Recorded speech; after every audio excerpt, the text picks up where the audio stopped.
What's up, everybody? We're live with the Awesemo Start-Sit Show, the Week 10 edition. I'm your host, Matt Gajewski, and I'm here with Kyle Dvorchak. You can follow me on Twitter at Matt_Gajewski, and you can follow him at Kyle Tweets here. Today, our title sponsor is Yahoo Fantasy. Before we get started, hit that thumbs up button, subscribe to the channel, hit that notification bell so you know when this and all other content goes live across the Awesemo platform. And let's see how many likes we can rack up in the chat today. It is our question-heavy show. Throw everything you have into the chat, and Kyle and I will get to it as the questions roll through. But Kyle, what is going on? I know you do all of our live before lock stuff for Showdown. It was an interesting game, a lot more points scored than I particularly thought. And man, Phillip Rivers really has a thing for throwing to his RB. So what did you make of the game last night? Yeah, it was a good game. It was really interesting to see how those targets shook out, and as opposed to like having, I guess, Michael Pittman. Other than Michael Pittman, it was all the Nyheim Hines show, which was interesting. I didn't have a ton of them in captain. It was mostly in the flex, but that got me a lot of min cashes. It was a profitable night, and Alex got me onto like playing more Phillip Rivers as that show went on, which was kind of the saving grace for me. I was like pretty lukewarm on him, but just his ability to throw to so many different options, which I mean, in this case, happened to be a lot of Hines, a lot of Pittman.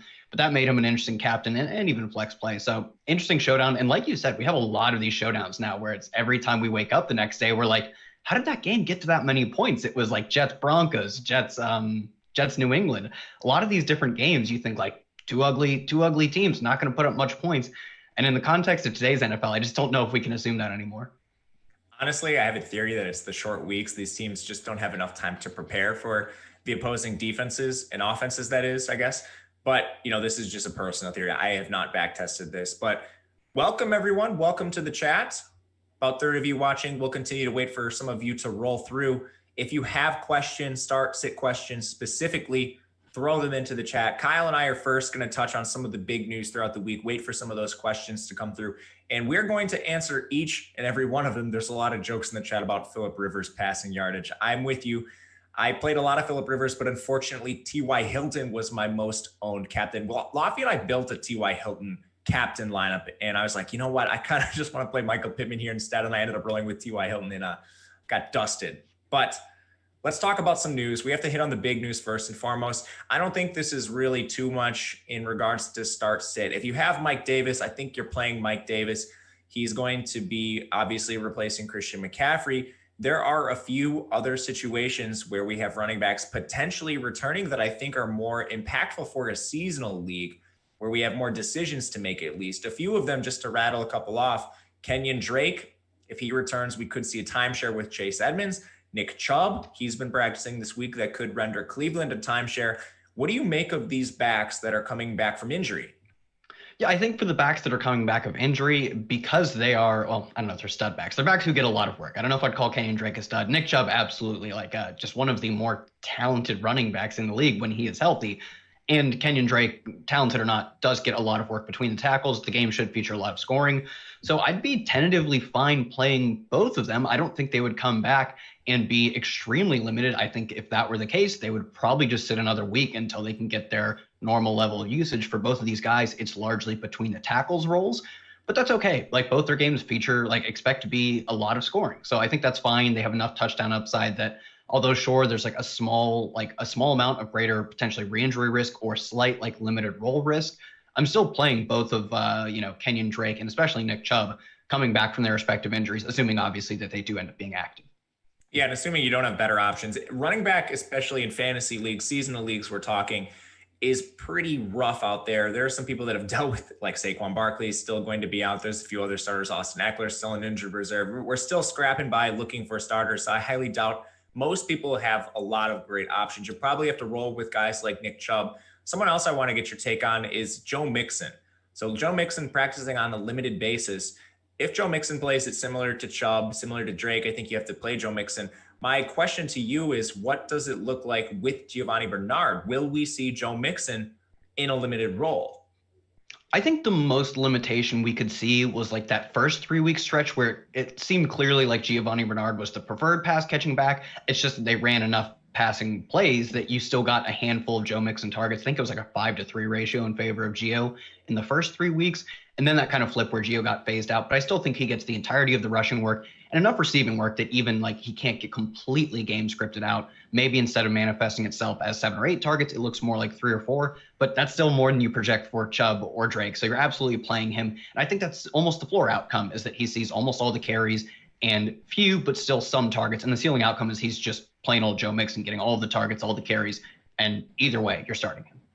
I'm with you 100%. I like Joe Mixon as a start this week, assuming we don't get news like he's a DNP on Friday or something. If he's limited again, I think he's probably good to go. A few of our first questions are starting to roll into the chat. Oh man, this is a perfect one for you, Kyle. I know you have strong opinions on this. We have a tight end question, and tight end is probably the grossest position in fantasy football, unless you have Travis Kelce, even George Kittle gone for the foreseeable future. So it's gotten even a little bit worse. Dakota needs to start Jimmy Graham or Austin Hooper. I'm going to throw this your way first. Yeah, it's Jimmy Graham. They are playing, like, he plays a larger role within the context of his offense than we can project Austin Hooper to play.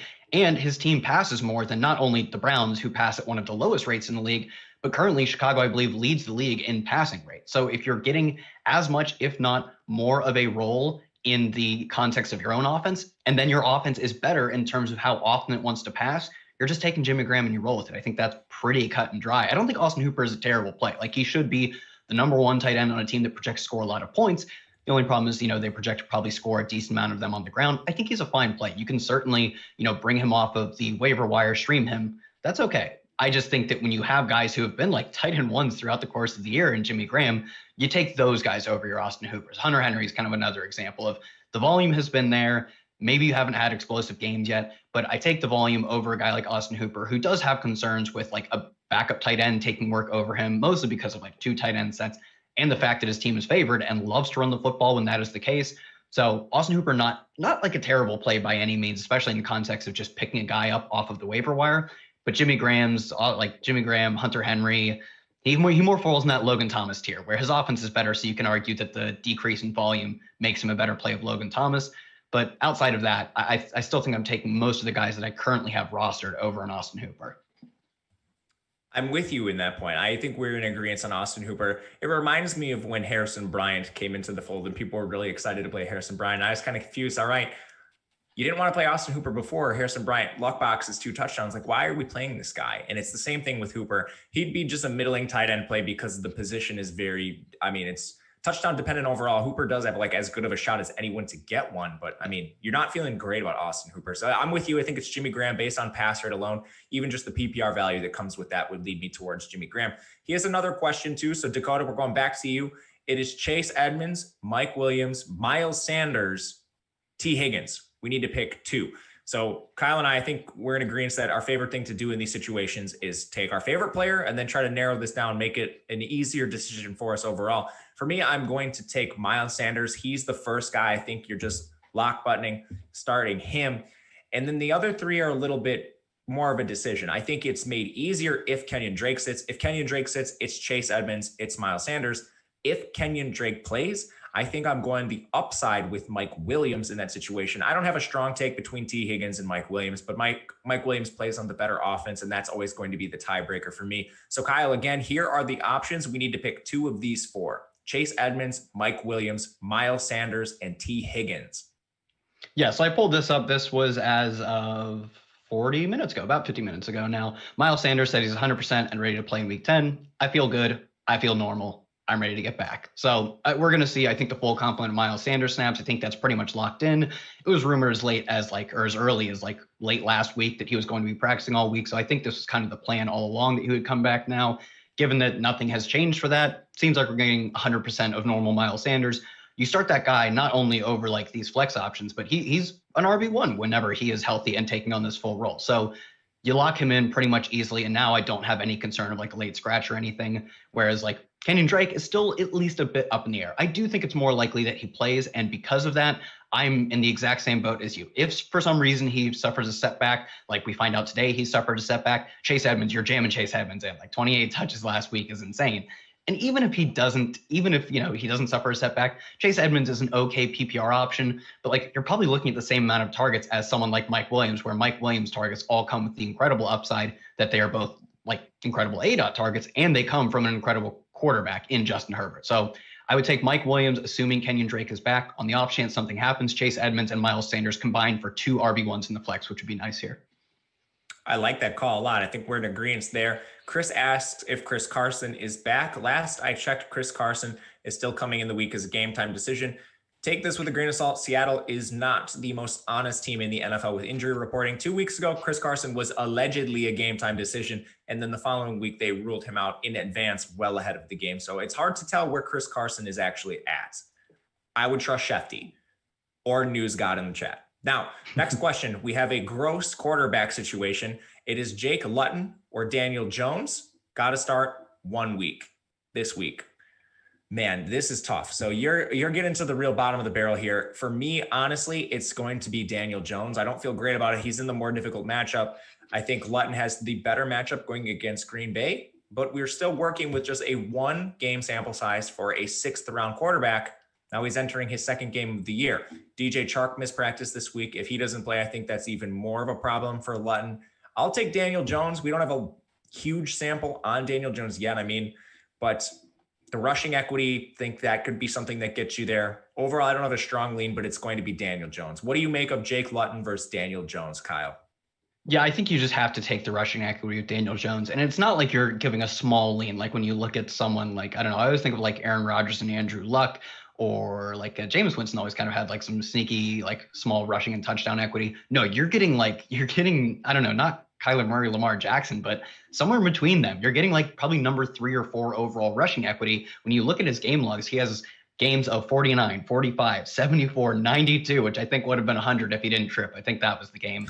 So he is truly one of the premier running quarterbacks in the league, despite the fact that he's probably one of the least accurate passers in the league. So given our small sample on Luton, I don't think we can take too much away from his 300-yard game last week, whereas we can take a lot away from our sample on Daniel Jones, which is that regardless of how good or not he is as a passer, he's giving you 30-plus rushing yards per game, and his spikes are like nearly 100, could have been 100. So I think you go with Daniel Jones in the rushing production, despite the fact that, yeah, I think maybe Luton probably has a slight edge in passing yards. The rushing production is just too much to pass up on.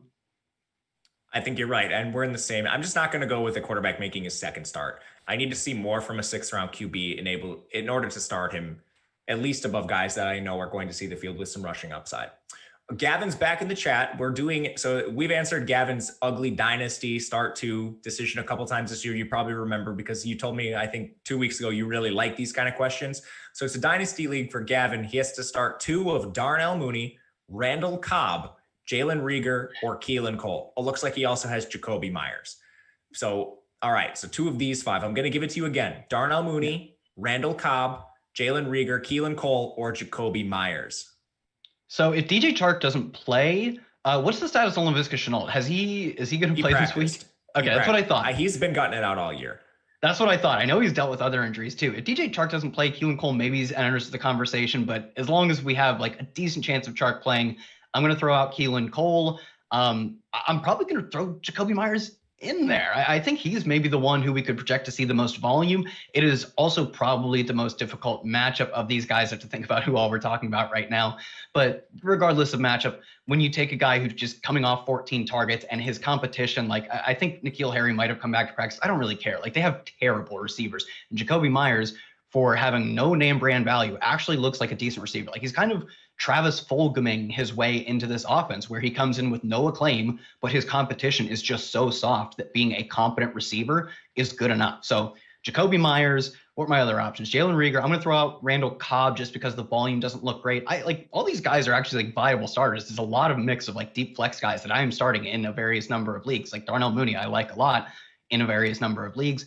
I think though, ultimately I'm going to go with Jalen Reagor. I think he probably has the most potential to be a top 2 receiver on his team of these guys. And I would say he's probably the most talented of these guys. So I think I'm banking the most volume for sure with Jacoby Myers. Out of the rest of the guys, it's a toss-up. I think Jalen Reagor would be my pick, but help me decide on this last one. How do you feel about Myers, I guess, too? Because I seem to be pretty much dead set on him. Oh, Myers is the guy I would immediately start out of that group. Okay, we're in agreement that Myers is the one. I think after that, you can make a case for Reagor. He hasn't really displayed it yet, but I think Reagor has the most upside out of these guys. After that, it's probably Mooney for me, just because he has a locked-in role to the Bears offense. Now, it is the Bears offense, so we have to take this for what it's worth. he's more of a boom bust play because of that attachment to Nick Foles as well. But again, league high pass rate. He's running as the wide receiver too. I think we can bank on volume, just efficiency might not be there. Hopefully he catches a long pass for a touchdown. So I think I'm going to tentatively side with Mooney, but I do agree with you that Rieger has a lot of upside there as well. We have a rankings question. There is a number of quarterbacks in this list. So I'm going to give it to you straight up. Right now, Jeremy has Kyler Murray, Josh Allen, Jared Goff, and Aaron Rodgers. This must be a short league if you have these options, but ranking these guys is going to be really tough this week. I'm going to go basically in the order you have them with one exception. It's going to be Kyler Murray, Josh Allen, Aaron Rodgers, followed by Goff. Yeah, I completely agree. I read it too. I almost said, yeah, you just take them in the order they are. And then I realized that I'd be taking Goff over Rodgers. It is the order they come in, with Goff stepping one spot behind to Rodgers. Even Goff is in a great spot this week. It just happens to be that like all of these guys are in good spots. Like the Murray versus Allen game should be absolutely nuts, featuring points on both sides. The rushing production, though, like Kyler Murray on pace to set records for rushing numbers. So I think Kyler Murray, for that reason, takes the cake. And then you have Josh Allen as a close number two. The game environment, although it is a great defensive matchup, a terrible defense, I just think the back and forth nature won't be present for Aaron Rodgers. So he comes in as number three. Then there's an obvious gap, but like Jared Goff is still a solid streaming option. And like in most leagues, quarterback is not like the most important position. Like you're losing it by losing in the flex pretty badly because of injuries, or I don't know, maybe you just suck at drafting. I'm fine with playing Jared Goff. Like I think Jared Goff is a perfectly fine streamer in this matchup versus like a historically bad Seattle defense. They are giving up over 360 passing yards per game. That's like a 50-yard gap between them and number 31. So they're incredibly bad. If this was like a deeper list, I'd probably be saying Goff is over a lot of guys. Yeah, so there's a follow-up question from someone else in the chat. It's Tom Brady versus Jared Goff. So I'm going to elaborate on the Jared Goff for a second here. A lot of people, I think, are scared of Jared Goff, and it's because the Rams have been so run-heavy this year. Their offensive coaching staff is largely the same. Sean McVay is calling their plays. Now, Sean McVay has been very sensitive to game script throughout his tenure as the Rams play caller. Last year, Jared Goff tied for the league lead in pass attempts. Last week, Jared Goff attempted over 60 passes. When this team is down or in competitive game scripts, they're not a run-first team. They will embrace the pass, and that's what projects to happen in this spot. So I think looking to Jared Goff in this situation over Tom Brady is probably the way I would go. I don't think Tom Brady is a bad starter. You and I have talked at length about this week. We actually like Tom Brady as a bounce back candidate and what looks like a sneaky shooter as well. But if I'm picking between the two, it's going to be Jared Goff. What do you make between Jared Goff and Tom Brady? Ooh, that is really close. That's like, yeah, I think I would go Goff as well. Specifically because, like you said, I kind of am not nearly as afraid of the like the run heavy approach that we could see, because the game figures to be close, and I wouldn't be surprised if Seattle ends up taking a lead because their offense is so good and should not care about defenses. So for that reason, I think Jared Goff probably has a higher floor than people realize. Like the matchup is just so good, and Goff has been perfectly fine. He's been like a top 20 passer by yards per attempt and adjusted yards per attempt. He is a perfectly average. He's probably like the perfectly average quarterback. Nothing more, nothing less, facing one of the NFL's worst defenses in like the modern era of football. So I think I would go Goff here, although it is quite close. I think you're right. Now, a really interesting flex question from PK in the chat. Chris Godwin or Brandon Cooks? I want to spend a little bit of time on this one because it's two players I really like, and I find this decision to be difficult. I like Chris Godwin a ton as a bounce back coming off what was just a down game for Tampa Bay overall. Now, Chris Godwin, specifically talking about Chris Godwin as a receiver, comes back, plays 94% of snaps, ties for a teed lead in targets at 6. All that is great from just looking at his tertiary stats when they're in games that are more competitive, which this week should be against Carolina. I think Chris Godwin's going to play a larger role, and our priors on Chris Godwin are fantastic. I'll be looking to play a lot of him. With that said, Houston's been throwing the ball a ton. They've been very fast in plays per game. And Brandon Cooks looks like he's emerged as the number one pass catcher there. I'm going to give a tentative lean towards Chris Godwin. Do you have a different take between these two? Yeah, it's a very tentative lean, but I think the competition for targets is simply greater in Tampa Bay. And neither of these teams, like I think maybe Tampa Bay, like their implied team total is a bit higher, but neither of these teams I think are bad passing games target. I think they're quite similar passing games target.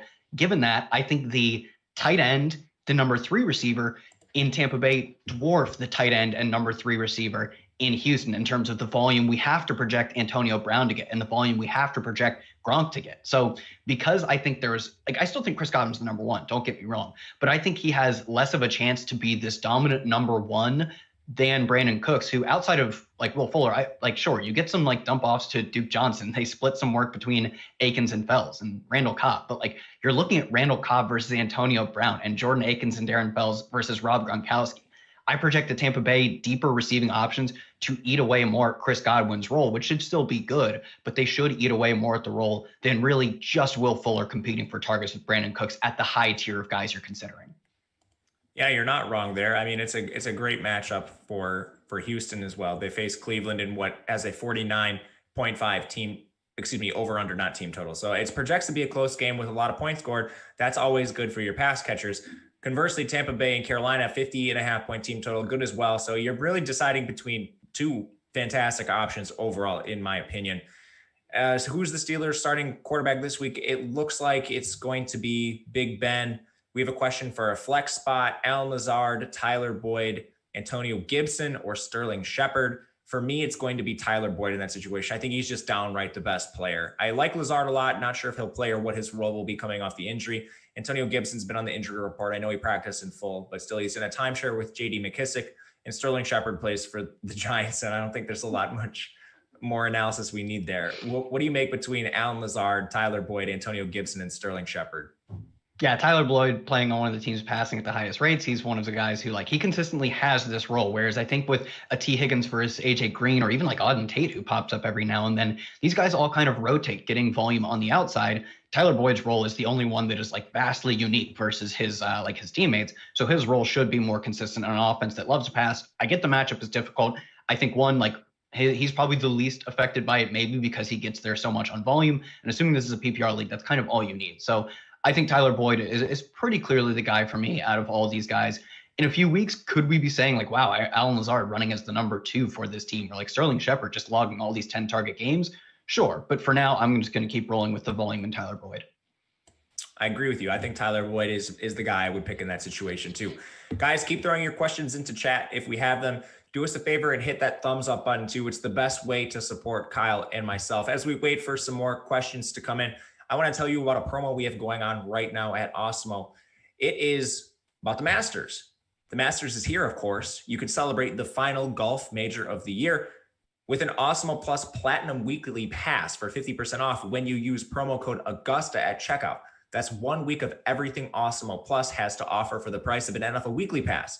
This package includes full access to all Awesemo Plus features, including player projections, ownership projections, our premium Slack channel lineup builder, and much more. The offer is valid through today, November 13th. So that promo again, it is code Augusta. Of course, you can also get access to all the great Awesemo Plus tools for nearly every sport out there with just a weekly pass, $29.95. That is access to everything we just mentioned: player projections, ownership projections, premium Slack, much more. You can just play NFL. That's $14.95. You can give the Express Weekly Pass a shot, $3.95. All of that available at Awesemo. Again, the promo code for today is Augusta. Back to the chat. All right, some good questions coming in. We have Travis Fulgham versus Brandon Ayuk. Fulgham is an interesting player to look at as we move forward because this Philadelphia team is actually getting healthier. I mean, Miles Sanders looks like he's going to be back. They returned Dallas Goedert. Jalen Reagor's off injured reserve. I want to ask you between Fulgham and Ayuk, but then follow up, what do you make of Fulgham the rest of the season? Yeah, so I think we've probably seen a bit over expectation because of what you said on Fulgham. I think Alshon Jeffrey is supposed to practice this week. Honestly, I think that's more interesting that he's even playing at this point because he's so bad and old. And I don't think he even comes back to much of a role, whereas Travis Fulgham just does what he used to do, but better now at least. So yeah, I think Fulgham is probably because they are getting Dallas Goedert back. They're getting Sanders, Reagor, all of these guys, is going to not see quite as many of these 10, 11, 12 target games. But should he slot in between 8 and 10 targets a game potentially, as long as their team is playing in tight football games essentially, and if they're playing in losing games, which they've done that a lot this season, he should actually be cresting 10 targets a game. So I think his floor is probably far ahead of a guy like Brandon Ayuk, who we just don't know what we're going to see, both from the receiving breakdown and more so from the offense. This offense could just be completely washed, which is not it's not their fault. They don't have they couldn't have predicted that this stuff would happen, but it is. And we have to go on that now, that the San Francisco offense is more likely than not going to look really rough for the coming, I don't know, rest of season. So for that, I think you just get so much more of a floor offensively when you look at the context of who these guys are playing with. In going with the Fulgham, the targets could be similar, but I still project Fulgham for more targets as well. So it's pretty clearly Fulgham for me. I love the idea of you telling Kyle Shanahan, Kyle, you know what? It's not your fault. You had to play JaMychal Kyle. Hasty and Jordan Reed and Ross Dwelly. It's really not your fault. From But one Kyle anyway, to another, I get how difficult these things are. You couldn't prevent all these injuries. How could I know? How could I know Dalvin Cook was a good play? We're in the same boat here. I'm with you. A question from our very own producer, Jordan Klein. He asks, Mike Williams or Mike Evans? All right, battle of the Mikes. It's a full point PPR league. This is pure 2020 where we're debating between Mike Williams, who was like a 12th round draft pick, versus Mike Evans, who's a second, third round pick across fantasy leagues. It's really hard to side with Mike Evans at this point. I won't lie to you, but I'm still going to go based on my priors because I think the decision's close and go with Mike Evans in the situation. I can't fault you if you do choose Mike Williams. I think his quarterback play is better at this point. He plays in the more exciting offense, albeit slightly, but I'll go with Mike Evans. We know he is an alpha in this league when he's right. Yeah, I agree. I think maybe we should definitely project when they have a full healthy core of receivers that he is at best a 1B, maybe even a number 2. But that is all Mike Williams is. Like, he's definitely not getting targets over a Keenan Allen. I think they're in similar boats outside of maybe, the number 3 receiver for the Chargers isn't quite as up there as, Jalen Guyton or whatever. It's not quite as good as Antonio Brown, but still. And maybe the most encouraging thing was that Mike Evans ran a route on nearly all of Tom Brady's dropbacks. I believe he was tied for a team high in targets. So he's probably in a similar role as Mike Williams, but our priors on him should be stronger than they are with Mike Williams. So I'm going to roll with Mike Evans, although it is at this point, unfortunately, a bit close if you spent second, third round draft capital on a Mike Evans. I agree with you. I think you got to roll with him at this point still. Yeah. Now, another question from the chat.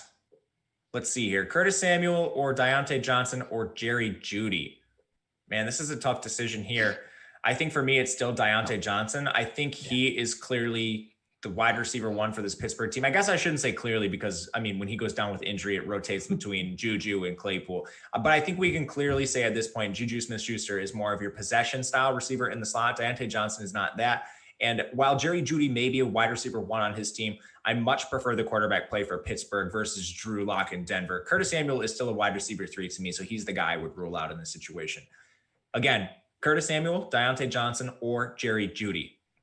Yeah, even if you want to argue that Curtis Samuel is getting work over DJ Moore, at best it makes him the wide receiver 2. Whereas I think that is sort of the floor for Deontay Johnson, is that he comes in and, it's a fluky game. Chase Claypool has a good matchup or whatever, and he gets more targets. I still think your floor ends up looking more like Deontay Johnson getting as many, at least as many targets as Curtis Samuel. At most, he gets 12, 13, 14 targets. That's just not in the range for a guy like Curtis Samuel. It is for Jerry Jeudy, and I use the quarterback play as the tiebreaker, Ben Roethlisberger, and I think we had the thing earlier in the chat, and I'll dive into this just a tiny bit more. Ben Roethlisberger was just a close contact risk. I believe he sat next to Vance McDonald on their plane back, and they probably did a little smooching on the plane too, and that's how he got a positive test. I don't know. So it was no, he didn't get a positive test. He just got a high risk denotation. He has to return 5 negative tests, and I believe his first ones all came back negative. So he'll play this week, and assuming he does play, it should be a decent offense, whereas Drew Lock-led offenses rarely do well, and sometimes it even has to take a second half as you're trailing against Atlanta. Terrible defense. So I don't trust Drew Lock after one good game. I still trust Ben Roethlisberger, not great anymore, but better than Drew Lock, and his number 1 receiver I will take over Jerry Jeudy. All right, I'm with you. We have an open-ended question, and I kind of like these. So I'm going to answer this first. It is, what is your best sleeper wide receiver this week? So to give you a little bit of time here, I'm going to talk to you guys about Mr. Jakeem Grant of the Miami Dolphins. So we're getting deep with our sleepers here. Basically, this is a game I want to target between LA and Miami. It has sneaky shootout potential with a 48.5 point total. Obviously, Preston Williams hits injured reserve, opening a lot of opportunity in the Miami pass catching core. And I think it's basically Devontae Parker, and then whoever's the wide receiver 2 at this point is wide open. They do not seem set on using Mike Gesicki as a full-time tight end. He's splitting with Durham Smythe and Adam Shaheen. So I think Jakeem Grant is going to walk into some opportunity here. What does he do with it? I'm not 100% sure. LA does have some injuries in their secondary, so I think he's a sneaky player to watch as just someone that could be a sleeper on the week 10 for, the wide receiver position. Kyle, who is yours? Yeah, so I will give you one. We talked about him earlier, but I now have some stats pulled up on him. It is Jalen Reagor. We saw in his first 2 games 4 targets in back-to-back games. And that second game, I believe he actually did leave at that game injured. So then he comes back and immediately gets 6 targets. Hasn't brought down a ton of them, but I do think that's variance that has hit him in a bad way. Whereas like his 16 ADOT is among like the highest in the league. He's getting a decent amount of targets to that ADOT. You're looking at air yards, targets, a decent quarterback. I don't think he's his team's number one receiver, but like you can't really find sleeper. Like outside of Jacoby Myers week or like Braxton Berrios week, you're not finding number one receivers as sleepers. So I think as deep as it goes, I actually think Jalen Reagor, I'm continuing to grow on as we go through the course of this show, confirming my priors until the end. I love Jalen Reagor. I think he's a great call as a sleeper receiver. All right, we have, it looks like it's just a running back play, and it's Mike Davis, Duke Johnson, or Chase Edmonds. This is assuming Kenyon Drake is out. He specifies in the chat. Must be nice, first of all. All right, so Mike Davis, Duke Johnson, and Chase Edmonds. This is a tough situation. I actually think Chase Edmonds is probably the best raw play out of the situation if all of these guys are healthy. So Chase Edmonds, his role last week was absolutely bananas. Now this question qualifies that Kenyon Drake is out. Chase Edmonds, of course, is playing in the crazy shootout game of the week with a 56.5-point total that's only been rising. Saw 28 touches. Like Mike Davis and Duke Johnson, they project for bell cow roles. But Chase Edmonds, my goodness, he handled almost everything he possibly could. Again, it's Mike Davis, Duke Johnson, and Chase Edmonds, Kyle. Yeah, I agree. You said the question qualifies that Kenyon Drake would be out. In that case, absolutely. I think you get somewhat similar roles between the mix of these guys, but you get probably the best offense by playing in the best game environment by playing Chase Edmonds. So I would roll Chase Edmonds there. If we do see Kenyon Drake play, I would go Mike Davis because he is probably just has the most robust role after, Kenyon Drake does end up coming back in. So for that reason, if Drake is out, Chase Edmonds is probably, he comes in as like potentially a top 5 running back on this slate, let alone out of the context of these guys. If he does not end up getting that role, it'd be Mike Davis for me. I'm with you. Now, I hope you have chat pulled up because we have a pick 3 out of 6 options here. So it's going to be a lot to digest. It's from James in the chats. So the options here are Antonio Gibson, Chris Godwin, Brandon Cooks, DJ Chark, DJ Moore, and Deontay Johnson. So I'm going to give you a couple for me right away. Again, it's pick 3 out of that group. I think Chris Godwin and Brandon Cooks are 2 guys you circle out of this list and you start immediately given their roles in the offense. So then we're basically looking at a pick 1 out of these 4 options. It's Antonio Gibson, DJ Chark, DJ Moore, and Deontay Johnson. I'm going to give the slight lean to Deontay Johnson over DJ Moore, and that's the order I would rank them for this upcoming week. Deontay Johnson, I do firmly believe is the wide receiver 1 in this offense, and he's seen nothing but volume when he's been healthy. I like DJ Moore, but he's clearly behind Robbie Anderson at this point. DJ Chark is dealing with an injury, and Antonio Gibson is in a split backfield with JD McKissick. So again, the 3 I'm choosing are Chris Godwin, Brandon Cooks, and Deontay Johnson. Kyle, here's your options again. I hope you have it pulled up. It's Antonio. I have it pulled up. All right, so you're ready. You can do it then. I was on the spot because I knew you said there are 6 of them. I was like, by the time you read the 6th one off, I will have forgotten picks 1 and 2 immediately. So yeah, exactly. I was pretty much like when you said put in Chris Godwin, Brandon Cooks, I pretty much agreed that those are the 2 we can scoop off the top and then talk about our 1 out of 4 choice. And it wasn't really that close for me. Deontay Johnson, I believe, and as we've seen with 4 double-digit target games, it has been clearly the Deontay Johnson show when he is healthy. Right now, we have no reason to assume he's not healthy other than the fact that he never seems to be healthy. But I'm going to go with he's going to be active this week. He's going to see a lot of targets. Like you said, Gibson is a timeshare back. I believe his team is an underdog this week as well. DJ Chark, not a bad option. I actually think in the game environment, at least his team should be passing a lot. I just don't trust his quarterback play. It was just a 1-game sample on Lutton. He is still a backup, day 3 quarterback. So I don't think he'd be a bad choice. I like the high upside he gives you. I just think the floor is incredibly low, whereas Deontay Johnson, because of his target volume, probably has a not dissimilar upside. He'd just get there on volume as opposed to large catches. But that volume also gives him a much higher floor. So it was Johnson for me, Cooks, Godwin, and DJ Moore. Agreed. I love DJ Moore, both as a prospect, as a player to watch, and not as a bad fantasy player, but he's just number 2 receiver, which kind of sucks for all my dynasty teams. But I'll get over it because I still think he's a good prospect. I'm with you. We've been in lockstep so far on the show. It's kind of weird, Kyle, but this is what happens when you work with a guy for 10 weeks. Now, we have a start to their flexes. It is Joe Mixon, Devontae Parker, Tyler Boyd, and Christian Kirk. So I think Joe Mixon, given a solid practice report on Friday, today we played Joe Mixon. And then I think it's Devontae Parker is the wide receiver 1 for Miami. He's basically been the only one with locked in target volume there all season. And I don't think Preston Williams being out is going to really help this Miami offense overall. So I think Parker is going to see a healthy target share. Tyler Boyd is close. I like Tyler Boyd a lot, but similar to what you said about Chris Godwin in the Tampa Bay offense, I think there's just more options there to siphon off a few targets from Tyler Boyd. Devontae Parker really doesn't have that outside of, my boy Jakeem Grant. Again, start two, it's Mixon, Parker, Boyd, and Kirk. Yeah, so assuming Mixon does get out there this week, like we talked about, I think his floor is like one of the more used RB1s, and his ceiling is like outside of, Kamara or healthy McCaffrey, he's up there with the best of them with, your Aaron Jones and with your Dalvin Cooks. That's just as much usage as we can expect. So assuming he's healthy, him. And it's a slightly, I think Devontae Parker and Tyler Boyd are so close. I really like the game environment of I believe it's the Miami versus the Chargers game. I think that game should feature maybe a sneaky amount of scoring. And Devontae Parker, his backups, like you said, are just so much weaker than most other teams, honestly. And it's injuries. And also they traded away their slot receiver and Isaiah Ford. So, I don't know, bad luck there, tough scenes. But because of that, Devontae Parker probably projects for as high of a target share potentially as a Tyler Boyd, but also does move deeper down the field, which should net you more yards in the long run. So I will go a slight lean Devontae Parker over Tyler Boyd. News God in the chat has some breaking news. Joe Mixon's not practicing today. So this muddles the situation a little bit. While we're on the question, I thought I would just stop this real quick. If Joe Mixon ends up being out or limited, I would pivot to Parker Boyd.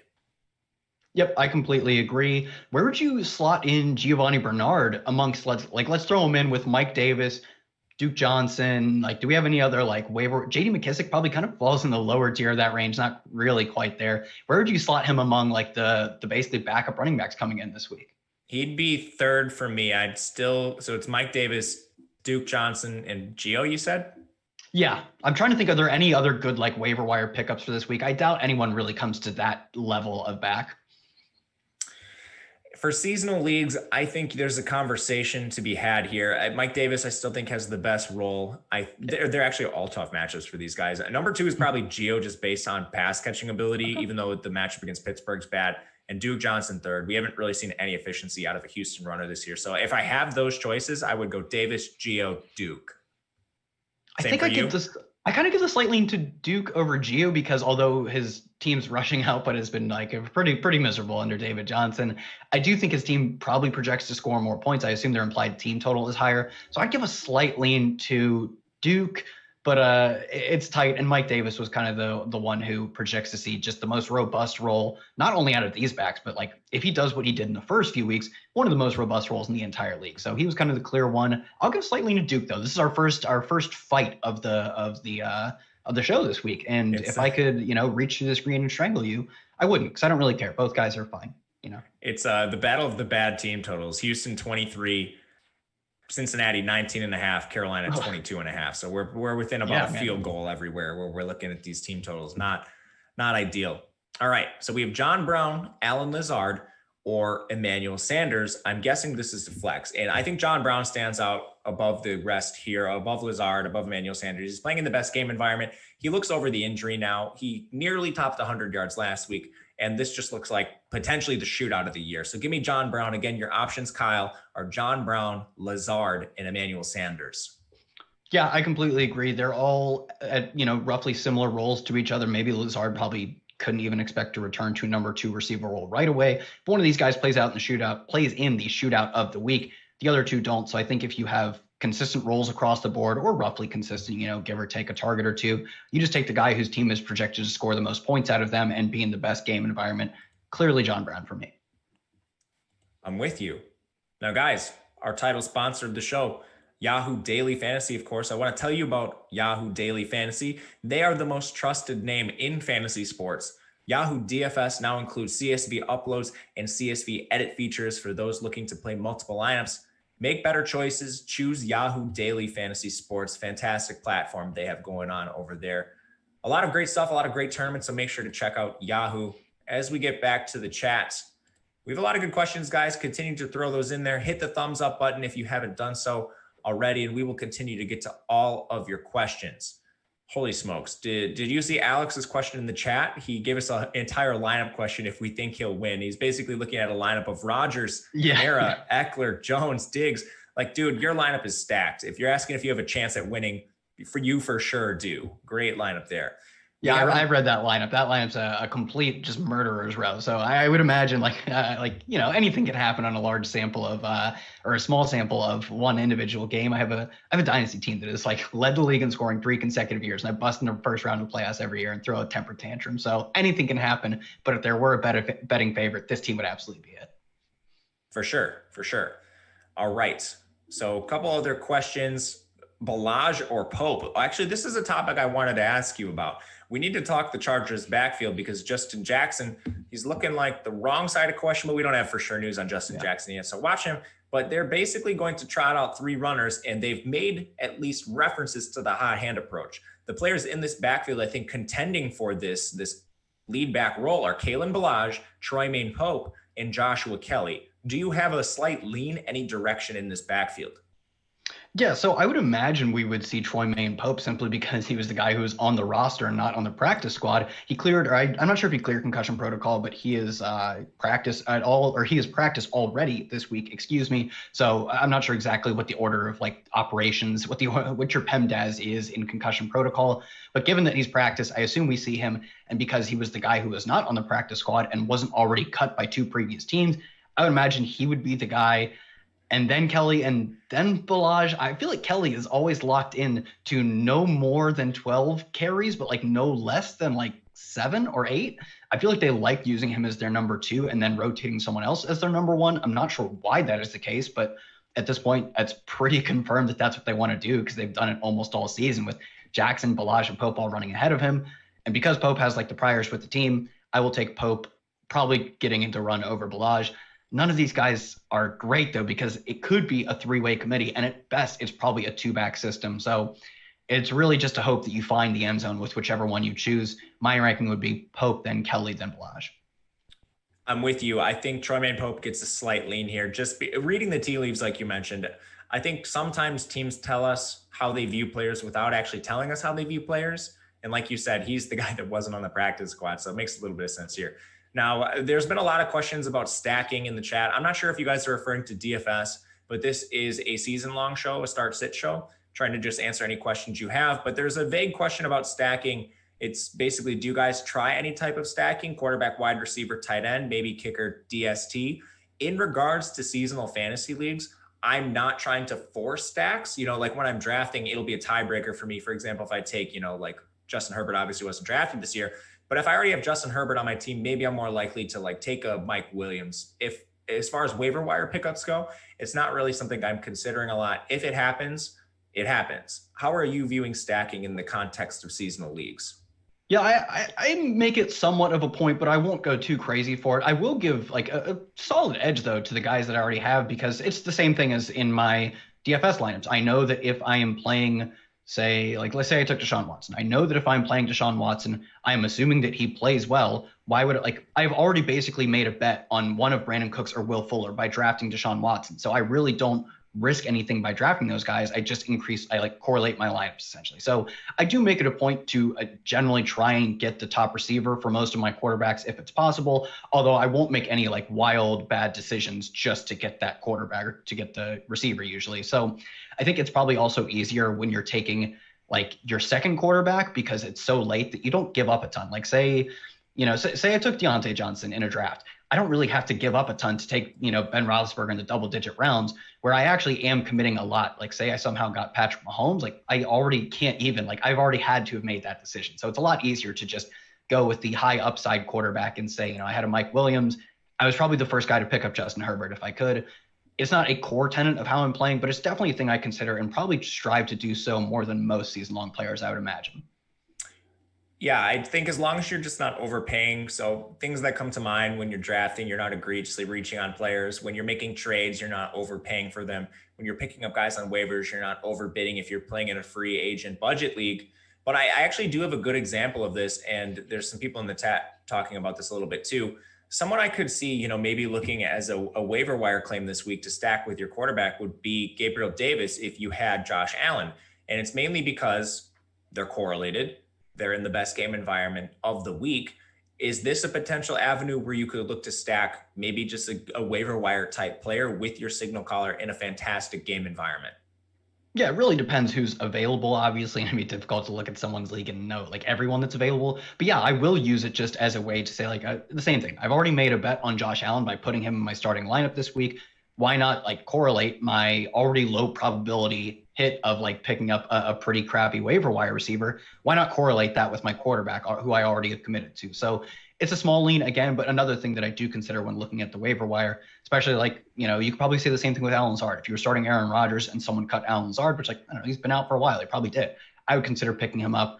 Dallas Goedert was another guy who, I don't know, you probably cut Carson Wentz a long time ago, but you can probably pick both of them up, do the double streaming option. This is the perfect example. I have some super flex leagues where I was double streaming the Nick Foles when he got to start and Jimmy Graham for like super flex and tight end premium leagues. That was a core tenet of my waiver wire strategy for super flex was play the Bears. It's sort of worked out, I guess. So, God, I've never heard, I thought anyone say that. Play the Bears and it worked out. Props to you, Kyle. Props to you. All right, we have a flex question. It's Giovanni Bernard versus John Brown. I'm going to assume for the purposes of the question that we are talking about a Giovanni Bernard with a Joe Mixon out. I take the bell cow backs in this situation, and I do think Giovanni Bernard handles a large majority of that workload. He did so when Joe Mixon was previously hurt. So I know John Brown's in a phenomenal spot, but I'm still going to take the work. Giovanni versus John Brown. Yeah, I take the work only slightly just because John Brown, not only does he have Stephon Diggs, who will certainly like on the median get more targets than him, he also has other players who could figure into the passing structure with a Cole Beasley, who has multiple games where he gets more targets than John Brown, even Gabriel Davis, like we said, probably the number 4 receiver, but one long touchdown from him, like we saw last week. Actually, I don't know if it was long. One touchdown from him is a touchdown that John Brown doesn't necessarily get, whereas Giovanni Bernard, give up 2 carries and a target to Samaje Perine or whatever. It's really just no one else in this backfield. So I'm going to lock in the volume just like you are. All right, guys, we have about 10, 12 minutes left. Throw your questions into the chat and we will get to them all. I want to tell you about some free content before we do so. There's free content every single day at awesemo.com. Today, we have NFL DFS Big Board available for free. UFC Pro Plays also free. We also have one of, I think, the most cutting edge tools in all of sports betting at Awesemo. It is our Odd Shopper tool. This tool, you literally go in, you can check lines, totals, player props. You can search players by name and find their various props across different books. And that allows you to find the best price, saves you a ton of time, and it ensures you're getting the best price. There's also a couple other really cool tools with this Odd Shopper tool. You can track your bets specifically, know how you're doing. You can set little alerts for yourself so you know when bets hit a certain price so you never miss the best line that you're targeting. All of this can be found at oddshopper.awesemo.com. And best of all, this tool is free. I think it's changed the game with sports betting. And if you are a sports bettor yourself, thinking about sports betting, give yourself an edge, use this free tool and find the best prices across sports books. All right, getting back to the chat, a few others have been rolling through. This is kind of a vague question, but are Henry Ruggs and Austin Hooper starts or sits this week? I think, Kyle, I'm going to predict what you're going to say. It depends on your options, but I think Henry Ruggs at this point, he's more of a sit for me. He's not seeing significant volume, and the volume he's seeing on the field, it just hasn't been good volume. He hasn't been connecting with Derek Carr. Derek Carr, for some reason, prefers Nelson Aguilar. I think Ruggs is a sit. The tight end position is a much different conversation for me. I think you're probably playing Austin Hooper because I don't think you're looking at the waiver wire and you're probably finding a lot of better options. Maybe you could find someone like a Logan Thomas, but I think that's a tough decision. Do you think Ruggs and Hooper are sits at this point? Yeah, Ruggs definitely. It's just not enough volume, and it's volume that Derek Carr, like we talked about, just hasn't really been able to hit with him on.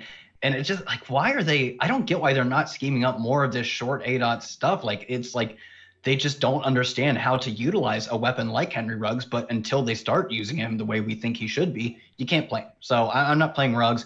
Austin Hooper, exactly as you said, it's a much different conversation. I think maybe the one guy I would argue, like I don't like Austin Hooper a ton this week. The one guy I would argue playing him over would be Mike Gesicki. I think there's a lot of teams, or at least a lot of the Mike Gesicki teams, could be looking to pick up Austin Hooper. He's the one guy who you drafted with high expectations that I think I would actually be comfortable sitting for Hooper. Outside of that, like we talked about earlier, I'm playing Goddard, I'm playing Hunter Henry. Logan Thomas may be another question. I guess I'd say Hooper over Thomas. So I'll say Hooper over Thomas. Hooper over Gesicki. Most of the other guys, I think you could bring a question to me, Hooper versus, I would take the other guy. It makes a lot of sense. And Alex asks if we should be worried about Jonathan Taylor. I think we have early contender for chat comment of the year. Gavin says you should be worried that Trent Richardson keeps wearing Jonathan Taylor's jersey every game out there. My goodness, that is ruthless, Gavin, but you're not exactly wrong. I know Jonathan Taylor has been dealing with an injury, and it's not an injury that's keeping him out of games, but Frank Reich, their head coach, even alluded to it, says that Jonathan Taylor's banged up, and that could be what's affecting his efficiency. I'm not actually sure, but at this point, we do need to be worried, not just because of Jordan Wilkins, but Nyheim Hines as well. We saw Nyheim Hines very involved last night. So we're going to leave it at that. We're going to leave the Trent Richardson comment alone there. Moving forward, we have a pick 2 between Sterling Shepard, Marquise Brown, Jacoby Myers, and Jalen Reagor. This is an interesting decision point because Marquise Brown, a lot of metrics really like him. Like target share, fantastic. Air yard share, fantastic. But this Ravens team is just running so many raw run plays. Marquise Brown's not seeing the volume, and it's making him a very volatile fantasy asset. I'm still going to play Marquise Brown out of these 4 based on his role in the offense. If Baltimore ends up in a competitive script, Marquise Brown likely sees the volume. But again, he's volatile at this point. So again, Kyle, the options we have are Sterling Shepard, Marquise Brown, Jacoby Myers, and Jalen Reagor. Marquise Brown is going to be the one guy I isolate here. And I'll go Jacoby Myers too. I think he's also a wide receiver 1 for this offense. Sterling Shepard, the previous game without Golden Tate, not sure how that situation shakes out. Jalen Reagor, there's still a little uncertainty there. I think he has a chance to be the wide receiver 1, but I think until further notice, until Julian Edelman returns, Jacoby Myers has that role. So again, Shepard, Marquise Brown, Jacoby Myers, Jalen Reagor. Yeah, I'll go with a slight lean towards Marquise Brown until he keeps, like, if he stops jamming these stupid air yards in my face, I'll stop playing him. But until he doesn't operate as both a number 1 receiver and a deep ADOT number 1 receiver, I'm going to keep playing him. Lamar Jackson has not been good this year, but like he's still been modestly efficient. I think his mistakes have just been much more egregious than they have been last year. He still has like a decent touchdown rate, not a horrible yards per attempt. So I think maybe we are overrating how much the regression has hit Lamar Jackson because our expectations were set too high. He's been okay. It's not been great, but I still think like when you look at what like Terry McLaurin does with terrible quarterback play, we should expect similar spike games from Marquise Brown. And yeah, the lows in between the spike games will be kind of egregious, but you just kind of have to accept that with Marquise Brown on any given week. And I just can't imagine sitting Marquise Brown on the week that he goes for 150 and 2 touchdowns. So probably still playing him until that game comes, or it never comes and I lose all the games. You know, maybe that just is what it is. But I'm betting on that not happening because the volume indicates that it shouldn't happen. And I hope this multi-touchdown game is coming. I need it in some of my seasonal leagues. CTM, he brings up a good point as far as the tight end discussion. We have potentially TJ Hawkinson out. We don't know this for sure yet, but TJ Hawkinson is on the injury report. That could set up Jesse James. So do you prefer Jesse James or Austin Hooper? I think I would go still with Hooper just because I'm not sure, like, could we guarantee that Jesse James steps into this full role? Maybe, but I think his upside would look something similar to the upside with Hooper, whereas we just know what role Hooper is going to play. I think maybe he even could play a larger role than Hooper, but I would say just the error bands are so wide on projecting Jesse James to step in, to run all of the routes, and then be targeted on those routes, whereas we can reasonably project Hooper to be the one, you could argue maybe a 1A to like a Harrison Bryant 1B, but the number 1 tight end on his team. And he was drawing a decent amount of targets before getting injured, like not even injured, it was like an appendicitis. So I would take Hooper still, although James is another guy who kind of enters that low end deep streaming conversation. I'll link this to another streaming conversation we had or another question. But it might not matter. A tweet just came through that TJ Hawkinson's back at practice today. And there's news got in the chat, so doesn't matter. There you go. We did have another like deep streaming one. Desperate for a tight end with Hurst on bye. Gerald Everett, Logan Thomas, or Robert Tonyan. I'm going to give the lean to Logan Thomas. It's the same thing that I talked about with Marquise Brown. I'm going to go with the volume despite the ugly quarterback play, despite the really struggling weeks. I think we still had, I believe it's 2 of the past 3 games he's played in. He scored a touchdown.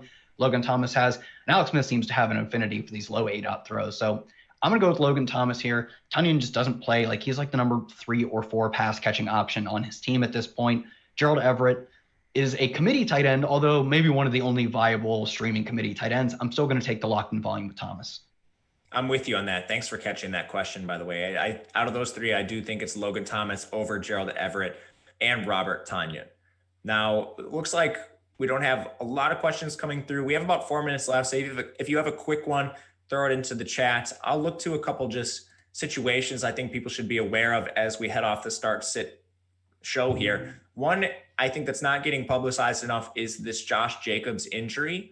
Now, it's not something that's likely going to cause Josh Jacobs to sit, but it's certainly caused Devontae Booker to cut into his role. I want to ask you what this means for Josh Jacobs moving forward. Do you think it's enough to, like bump Jacobs down to a flex play? Do you think it makes Devontae Booker himself a flex worthy play? What are we doing with the Las Vegas backfield? Yeah, I think you still have to start Josh Jacobs. Probably it's just limit your expectations. I would be very surprised if teams can really find viable plays over him on the waiver wire. And at this point, especially because we're talking about start sits on Friday, maybe if this is a waiver wire show, I would say, oh, well, if someone dropped Mike Davis, or you could pick up Duke Johnson, like go for those guys. Giovanni Bernard, I think for you would fall into a conversation for him. But at this point, all of those guys are probably been added in all of your leagues. You're not finding anyone else on the waiver wire that's going to beat Josh Jacobs. So I still think you're playing him. I think so too. We have a Davis or Kirk half-point PPR. I'm going to assume this is Mike Davis. And I think Mike Davis is the clear lead over Christian Kirk. Any qualms with that? Nope, no qualms with that. What if it was Corey Davis or Gabriel Davis? So Corey Davis already played, so you probably already lost that decision. If it's Gabriel Davis, it's Christian Kirk. Yeah. Are there any other Davises we're missing? Davis Maddock. I wouldn't start. He's too short and slow. He could never make it in the league. Are there any players that you would play over Aaron Jones this week? I mean, if you have Devontae Adams in your flex, otherwise, no, you play Aaron Jones. Yeah. How do you feel about opposing teams that have a QB and one of your wide receivers? So theoretically, this would be like I'm playing Stephon Diggs and I'm playing against Kyle, who has Josh Allen. I don't get cute with it. If you're dealing with some of your studs and you just happen to be going up against the quarterback on the other side, just take the points. Try to get your edges elsewhere is kind of how I view it. What do you think? Yeah, I mean, the only way I would really consider making a swap is if it had already, if the week had already played out and we were looking at a Sunday night or Monday game and I was like a massive underdog and I was playing, like, I don't know, what's the Monday night game? Do we have would it be like Nick Foles? Is that the Monday night game, Chicago versus Yeah, it is. Chicago, Minnesota. Say I had Anthony Miller and I was playing in my deep flex leagues and I was playing against a Nick Foles lineup and I was down by a lot. I probably would look for a swap to, like, if Irv Smith was there, I'd maybe try and flex Irv Smith, but it is really only like the most desperate of plays where I know there is no chance of me winning. Otherwise, I'm really not sacrificing a lot of value to avoid that like opposition matchup. God, man, I hope you don't have to make that choice. I probably do. Let's hope not. But all right, guys, that'll do it for today, the Start Sit Show. We don't have any other upcoming shows today, but we have shows every single day on the Awesemo platform. Tomorrow kicks off with the college football show at 9:45 Eastern time. It is yours truly. I'll be there with Ben Raza talking everything college football. There will be a number of shows throughout the day, so stay tuned for those. We also have a podcast network. If you ever miss these shows live and you don't want to keep YouTube open, check it out anywhere you can find podcasts. Hit that thumbs up for us before we head out. And thanks to Yahoo, our title sponsor. My name is Matt Gajewski. You can follow me on Twitter at Matt_Gajewski. He is Kyle Dvorchak. You can follow him at Kyle Tweets here. We will be back again next week, same time, same place. Thank you guys. We appreciate all of your questions. Good luck.